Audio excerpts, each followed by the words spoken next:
नमस्कार, दुनिया आज तक में आपका स्वागत है। मैं हूं आपके साथ चित्रा त्रिपाठी। दुनिया आज तक में दिखाएंगे कमला हैरिस ने क्यों कहा नाकाम राष्ट्रपति हैं ट्रंप। साथ ही दिखाएंगे 40 डॉल्फिन की मौत पर मॉरिशस में क्यों बरपा है हंगामा। लेकिन शुरुआत दुनिया टॉप 10 खबरों के साथ। अमेरिका में डेमोक्रेट्स की ओर से उपराष्ट्रपति पद की उम्मीदवार कमला हैरिस ने अमेरिकी राष्ट्रपति डोनाल्ड ट्रंप पर जमकर निशाना साधा। कमला हैरिस ने कहा, ट्रंप ना तो अमेरिकियों को कोरोना संकट से बचाने में सफल रहे और ना ही स्टॉक मार्केट ही बचा पाए। स्वीडन के मामलों में कुछ असामाजिक लोगों ने इस्लाम का पवित्र ग्रंथ कुरान जला दिया, जिसके बाद 300 से ज्यादा लोगों के बीच जमकर झड़प हुई। कई पुलिसकर्मी और प्रदर्शनकारी इस हिंसक झड़प में बुरी तरह से जख्मी हो गए। पुलिस ने 14 लोगों को गिरफ्तार किया है।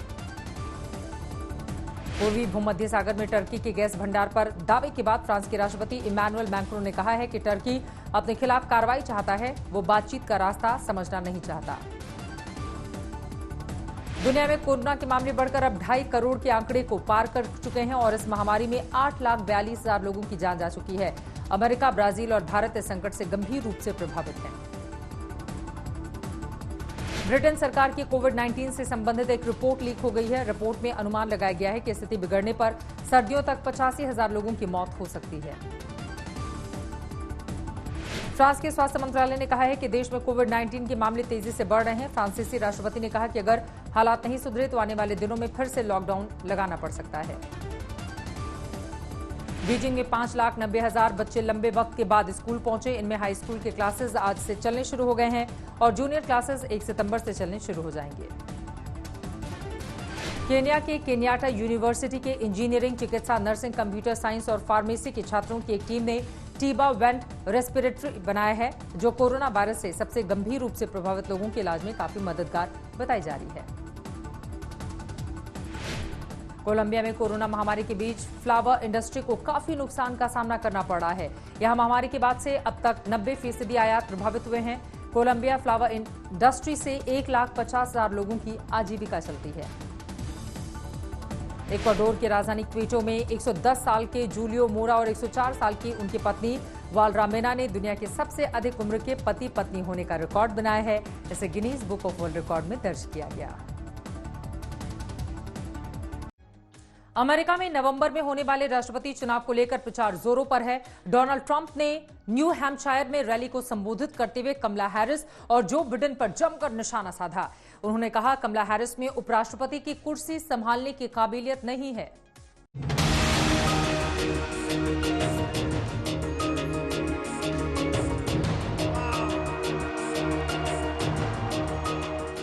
अमेरिका में नवंबर में होने वाले राष्ट्रपति चुनाव को लेकर सरगर्मी तेज हो गई है। रिपब्लिक और डेमोक्रेटिक पार्टियां एक दूसरे पर आरोप प्रत्यारोप लगाने में जुटी हैं। न्यू हैम्पशायर की रैली में समर्थकों को संबोधित करते हुए डोनाल्ड ट्रंप ने कमला हैरिस पर जमकर निशाना साधा। I believe I have the honor of running against the worst candidate ever put up by the Democratic Party. The worst. How do you get worse?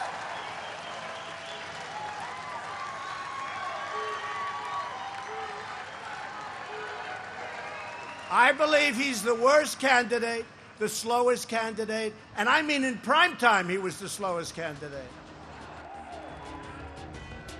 Trump यही नहीं रुके। ट्रंप ने यहां तक कह दिया कि कमला हैरिस में उपराष्ट्रपति की कुर्सी संभालने की काबिलियत ही नहीं है। फिर उन्होंने बेटी इवांका की तारीफ की और कहा कि एडवाइजर इवांका राष्ट्रपति पद के लिए उचित उम्मीदवार हो सकती है। ट्रंप के इतना कहते ही लोग तालियां बजाने लगे और कुछ इवांका ट्रंप का नाम चिल्लाने लगे। ट्रंप तुलना तो वाइस प्रेसिडेंट कैंडिडेट्स की कर रहे थे, लेकिन सीधे राष्ट्रपति पर आ गए। ट्रंप ने अपने भाषण में जो बाइडेन की भी आलोचना की। उन्होंने कहा कि डेमोक्रेटिक पार्टी सिर्फ अमेरिकी लोगों को सपने दिखा सकती है जो कभी पूरे नहीं हो सकते। गौरतलब है कि राष्ट्रपति चुनाव के लिए गुरुवार को औपचारिक रूप से रिपब्लिकन पार्टी के नामांकन को स्वीकार करने के बाद ट्रंप की ये पहली चुनावी रैली थी। आज तक ब्यूरो। मॉरिशस के समुद्र में तेल रिसाव से हो रही डॉल्फिन की मौत से लोगों का गुस्सा बढ़ता जा रहा है। मॉरिशस की राजधानी में हजारों की संख्या में एकजुट होकर सरकार के खिलाफ हल्ला बोला गया। तेल रिसाव से अब तक 40 से अधिक डॉल्फिन की मौत हो गई है।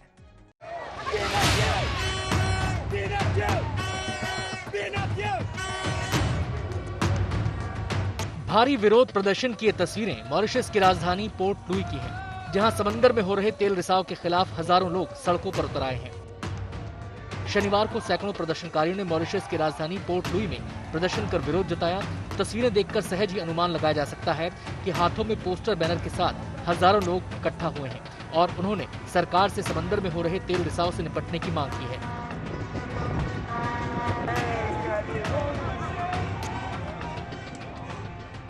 समुद्र में जापानी शिप से हुए तेल रिसाव से मॉरिशस के तट पर अब तक 40 से ज्यादा डॉल्फिन की रहस्यमयी तरीके से मौत हो चुकी है। इनमें एक डॉल्फिन और उसके बच्चे की भी मौत हुई है।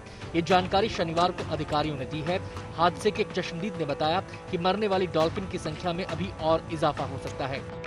तेल रिसाव से लोगों की चिंताएं बढ़ गई हैं, इसलिए पर्यावरणविदों ने इसकी जांच की मांग की है।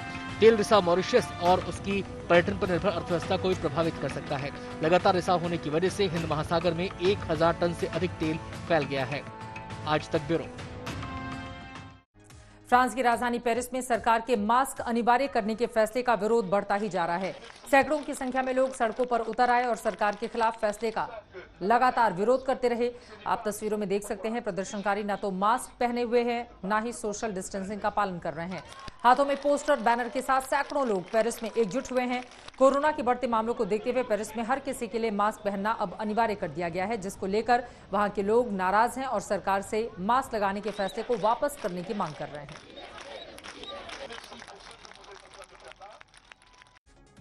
दक्षिण कोरिया में हुए एक रिसर्च के मुताबिक कोरोना वायरस बच्चों की नाक में 3 हफ्ते तक रह सकता है।